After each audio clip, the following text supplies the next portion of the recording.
దొంగ కాదు బాబు, అమ్మ. అమ్మా?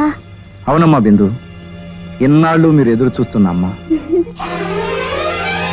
రోజు మీరు కలవరిస్తున్న అమ్మ. అల్లుడు గారు, ఏమిటిదంతా? అన్నపూర్ణమ్మ గారు, బాబు గీత పిల్లలకు తల్లి. అల్లుడు గారు, ఏమిటి మీరు అనేది? తల్లేమిటి? అసలు అమ్మ ఎవరు?